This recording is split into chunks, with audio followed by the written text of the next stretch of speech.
kuasa doa. Saya yakin kita sekalian sudah pernah mendengar doa adalah nafas iman orang Kristen. Saya yakin kita pernah mendengar kata ini. Tapi pernahkah kita bertanya, mengapa doa ini disebut dengan nafas iman orang Kristen? Jika diibaratkan tanpa bernafas maka manusia itu mati, begitu pula dengan orang Kristen, jika ia tidak berdoa maka ia dikatakan mati. Karena itu berdoa kita lakukan agar kita tetap hidup di bawah pemeliharaan oleh Allah, di bawah tuntunan oleh Allah. Nah, selain itu, doa juga ini menjadi sarana penghubung orang-orang percaya dengan Allahnya Sang Pemilik. Sarana yang menjadikan kita dapat berbicara dengan Allah. Melalui doa, kita dapat tahu bagaimana Allah bekerja bagi diri kita. Demikian juga yang terjadi dalam bacaan kita pada saat ini. Setelah kematian Yudas, ia meninggalkan kekosongan kedudukan atau kekosongan jabatan kerasulan.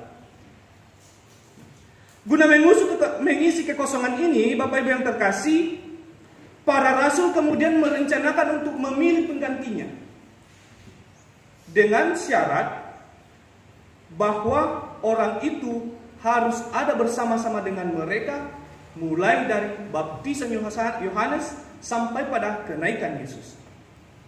Maka syarat yang pertama ini didapatlah 2 calon. Kemudian setelah mendapat 2 orang yang menjadi calon untuk menggantikan posisi Yudas, mereka kemudian melakukan sesuatu yang luar biasa.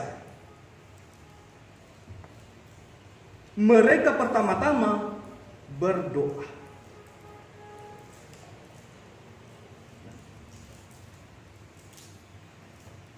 Ada tahapan-tahapan tersendiri dalam pemilihan yang dilakukan oleh para rasul terhadap 2 orang ini. Para rasul mengajukan syarat pada ayat 21, dan dari syarat itu ia mendapatkan 2 calon. Setelah itu dari 2 calon ini kita tidak tahu apakah latar belakang ekonominya, latar belakang keluarganya, kita tidak tahu. Tetapi yang jelas bahwa 2 orang ini itu memenuhi syarat mulai dari baptisan pada Yohanes. Nah, setelah mendapat 2 calon ini, kemudian mereka berdoa.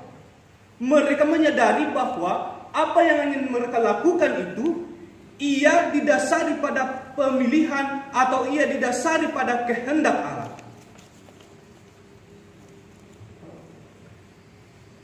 Ia juga merasakan peran Roh Kudus dalam pengambilan keputusan mereka itu sangat penting.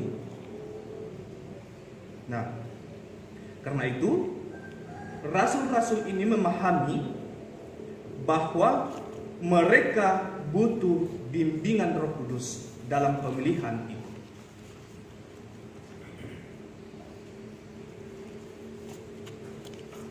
Mereka menghabiskan waktu untuk berdoa sebelum membuat keputusan dan mengandalkan pengarahan yang asalnya daripada Allah sendiri. Dan dari doa yang mereka melakukan itu didapatlah Matias sebagai pengganti Yudas Iskariot. Nah, karena itu Bapak Ibu yang terkasih, tindakan rasul-rasul ini mengajarkan kepada kita pentingnya bersekutu dengan Roh Kudus dan pentingnya Roh Kudus dalam sebuah pengambilan keputusan. Karena itu dalam sidang yang kita lakukan saat ini, kita percaya, kita yakini bahwa yang kita lakukan ini Roh Kudus campur tangan di dalamnya. Roh Kudus ikut mengambil bagian di dalamnya. Tetapi masih ada lagi yang Bapak Ibu yang terkasih. Sekalipun Roh Kudus ini bekerja, sekalipun Roh Kudus ini membantu kita mengambil keputusan saat ini, tetapi dalam pelaksanaannya kita tidak menerima atau kita tidak memberikan diri untuk melaksanakannya bersama, maka sia-sia keputusan kita itu. Karena itu dibutuhkan saling mendorong, saling mendukung, dan saling menguatkan apapun keputusan kita saat ini. Karena itu, mari kita jalani persidangan ini dengan tetap mengandalkan Tuhan, dan dalam proses hidup itu kita, dalam pelaksanaan setiap keputusan itu, kita percaya kita akan dimampukan oleh Tuhan. Kerjasama dalam pelaksanaan sangat kita butuhkan, dan kita percaya juga Roh Kudus juga akan menuntun kita dalam melaksanakan setiap keputusan yang kita hasilkan dalam pertemuan ini. Amin firman Tuhan.